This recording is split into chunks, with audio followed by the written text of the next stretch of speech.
Ricky slipped out of his hiding place and headed for the back door as soon as he heard the first egg burst against his house. He was inside a few seconds later, slowly creeping up towards the hallway that led to the bedrooms.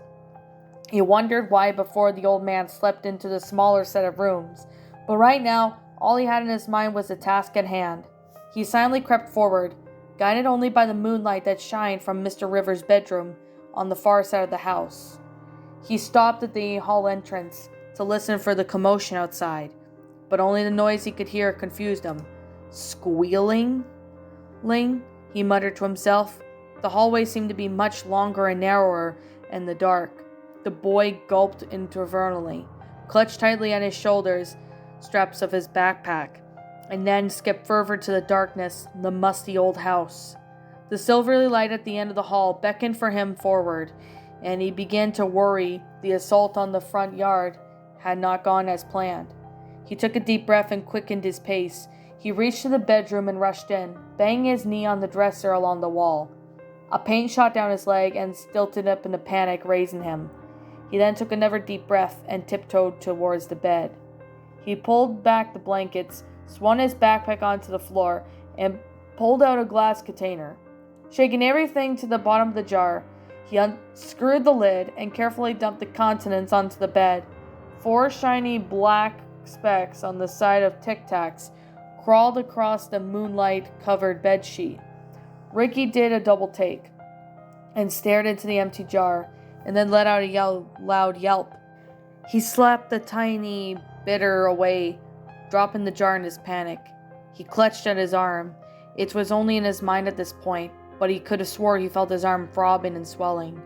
Unbeknownst to the poisoned boy, the spider was on his finger, clinging tightly in her kind wouldn't want to do.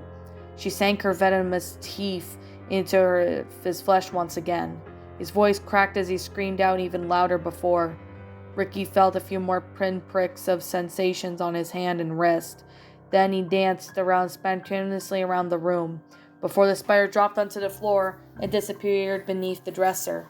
Frightened by the boy instantly understood the parables that he had heard all of his life were warned against the seeking revenge. The fear of the poison rushing through his bloodstream in an instant was replaced by a dread he was reluctant to admit it that he felt every day in his life since he first climbed Mr. Rivers' fence all those many years ago. He turned to the doorway, where he stood as the greatest enemy. Ricky burst into tears and began to blubber incoherently at the tired old man. He professed between sobs that he was sorry for everything he'd done to him and promised to make it up to him if he only drove him to the hospital. Mr. Rivers just leveled his cane at Ricky's chest and poked him hard. The boy stumbled a few feet and was met with another poke that pushed him back further. Suddenly he felt no longer had the moon to see by. Then the closest door slammed into him, and he fell to the floor. He leaped onto his feet and began to bang on the door, when instead he should have reached for the doorknob. And realization came too late to him do any good, although Mr. Rivers did slid a chair against the door and snugged it under the doorknob. "I've got you now, you little turd. Every step you took in my home had been caught on camera. Be sure to put my name on the visitor list, so you can visit you in juvie." Ricky then backed away from the door and felt something small and thin bounce off his head. When he heard the sound of glass crunch under Mr. Rivers' feet, and after a few seconds of the long silver yellowish light showed underneath the door. Instantly he reached up and tugged the string dangling from the ceiling.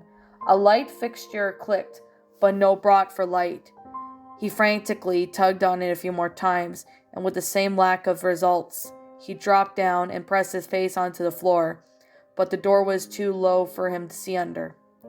Mr. Rivers saw his blankets were pulled up back of his bed. That observation, combined with the broken glass scattered all over the floor, gave him an inkling feeling of what the boy was doing in his room. "You're quite the mischievous little guy, aren't you? Slugs under my bed," or he instantly recalled the flea infestation he had a couple years ago. "Why, you little—" Ricky then heard a loud crack, followed by shattering glass. "Ah, now look what you made me do. My wife's beloved mirror. I guess they can do vandalism to the charges. That's it. I'm calling the police. The boy heard more glass crunching under foot. Suddenly the old man's voice seemed to be strained weaker than before. Oi, V, miss, not now, Adina. Please, not yet. I'm not ready to. A loud crash cut off any further words. He might have been spoken. The hardwood floor shook slightly underneath Ricky in concert with the loud noise. He pressed his ear to the door and listened for any hints to what was going on in the room. What he could only interpret in coherent whispering was the pair that erratic thumping raised goosebumps into his arms. A sudden loud gasp, like if someone was breaking into the surface after being underwater for nearly too long, shattered a strange river reverberating hisses, effulgent sounds, curses, reasoning through the room. Ricky slammed his head against the door frame. Then he retreated deeper into the closet.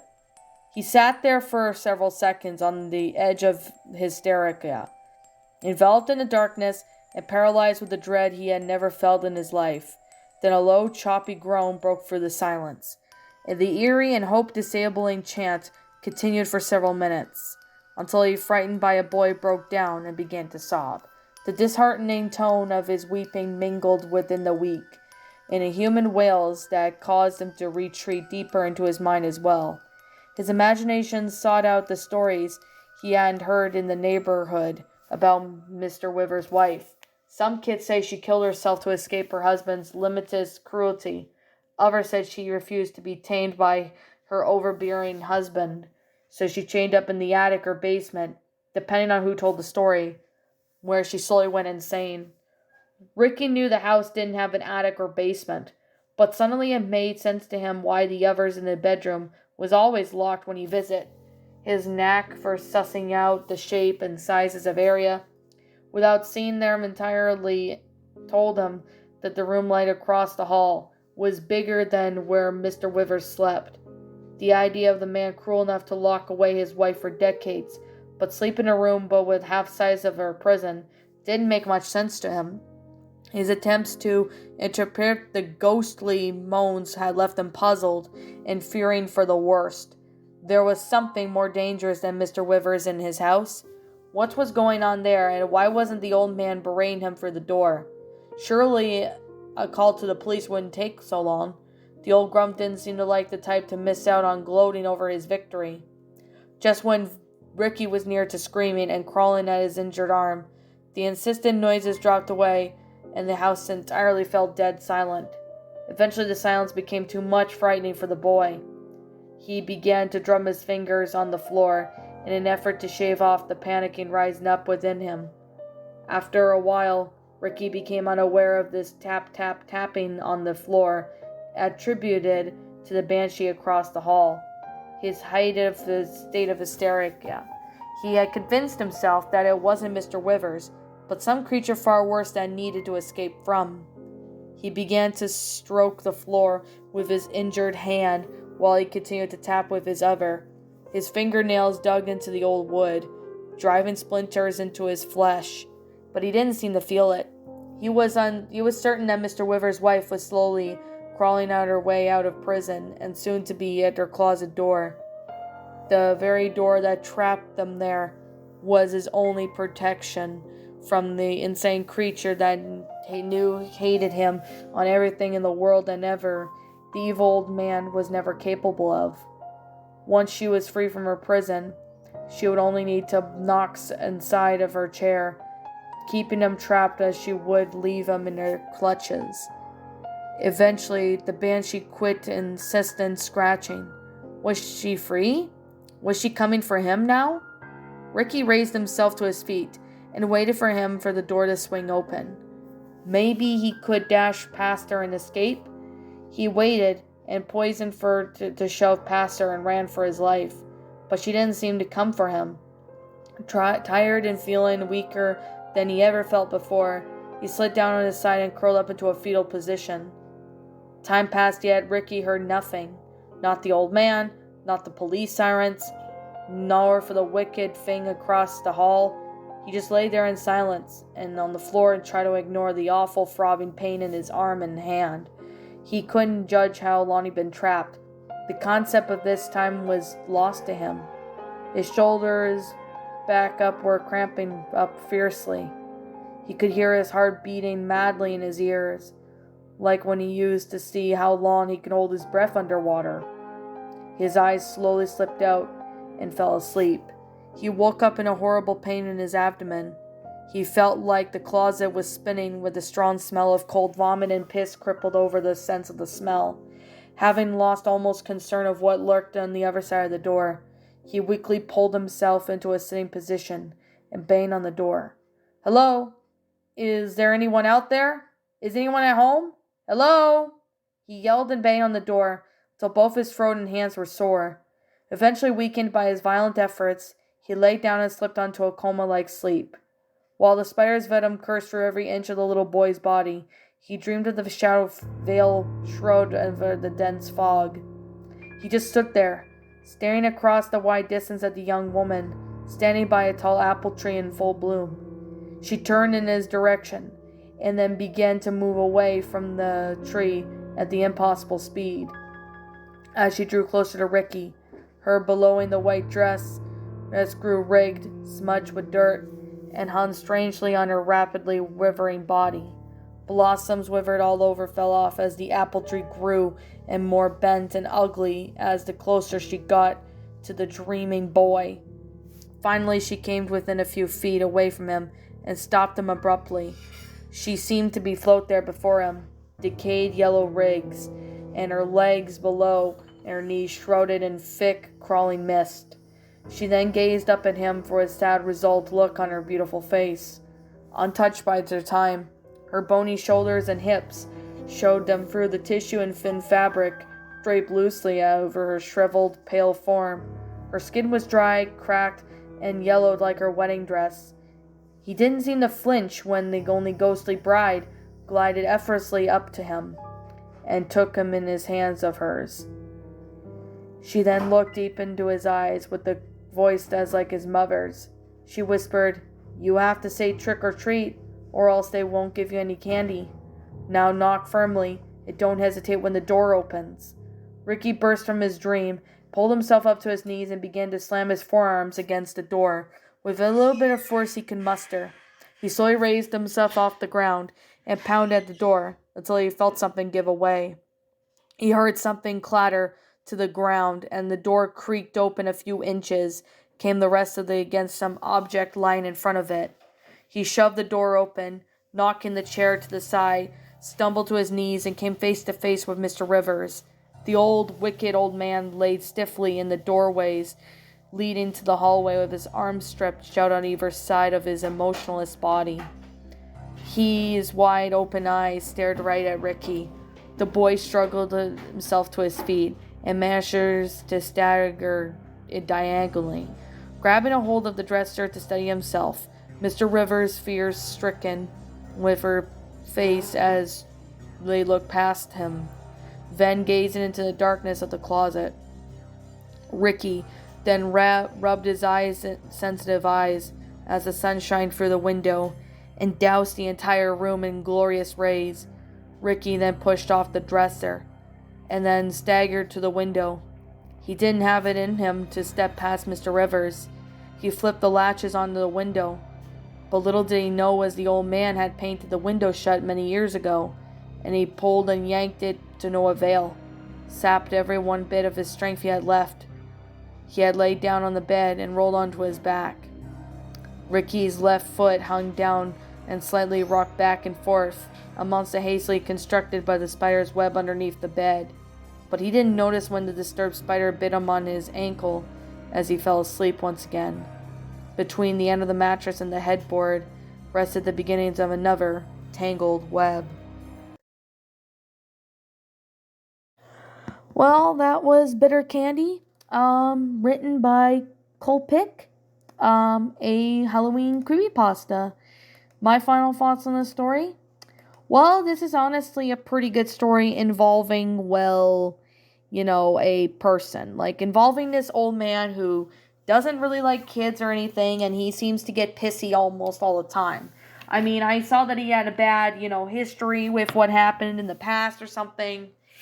And to be fair, I honestly still thought this was actually a pretty good story. Now, about the respect your elders thing, I mean, I do know for a fact that more people as they get older, they start to get kind of more grumpy, if it makes any sense. I mean, I'm sure everybody else who are, I guess in their 50s, 60s, or whatever, people will start to get a little bit more grumpy.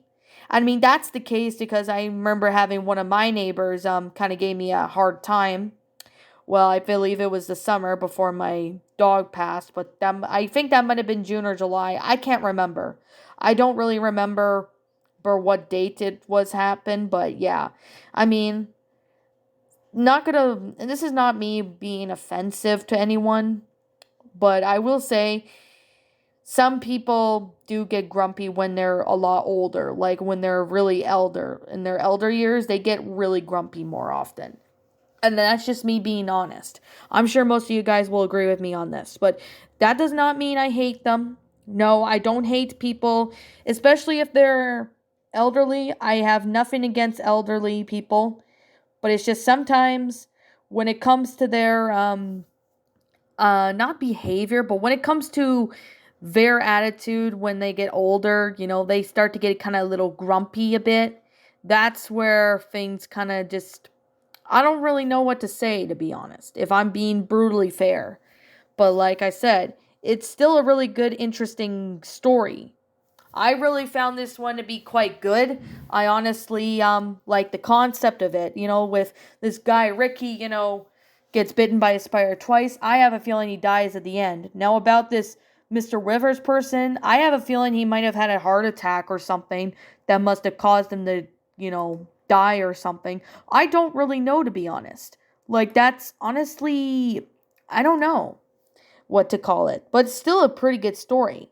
So anyways, I guess with that being the case and with that being said, I'm going to sit here and just basically say that this is just simply my own personal opinion, and if you happen to disagree with me, yeah, that's perfectly fine too.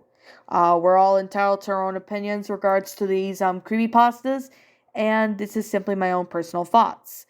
I want to say to the author of this story, Kolpik, awesome job with this story. This was a lot of fun. I did enjoy narrating this story, and I did enjoy reading it. It was freaking awesome. I really gotta say, it's a pretty good concept, and I love the storyline. So, with that being said, and with that being the case, I did see this story from Creepy Ghost Stories, and it's actually pretty good. I actually really enjoy, the narration of it. So, which is why I'm reading this story now, because it's honestly really good. So, anyways, with that being the case and that being said, I'm just going to sit here and just say right now that this is just simply my own personal opinion. And if you happen to disagree with me, that's fine too. We're all entitled to our own opinions regards to these creepypastas. I know I said it before, but yeah, for those of you who didn't get it, I'm just saying it again for those who are wondering.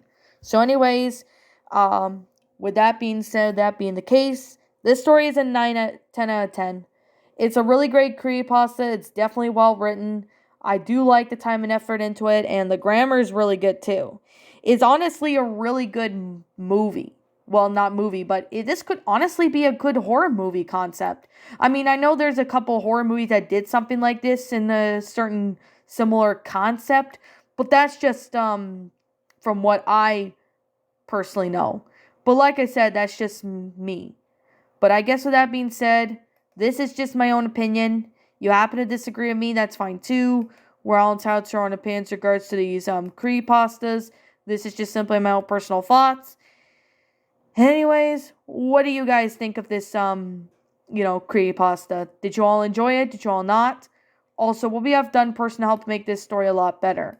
Feel free to leave me now what your thoughts are down in the comments below. I am the Lion Queen. Thank you so much for watching today's episode. And if you're brand new here to this channel, feel free to leave a like, comment, and subscribe. Ring the bell for notifications to when I upload, so that way you guys will not miss an upload. And as always, please roll the outro because I'm out.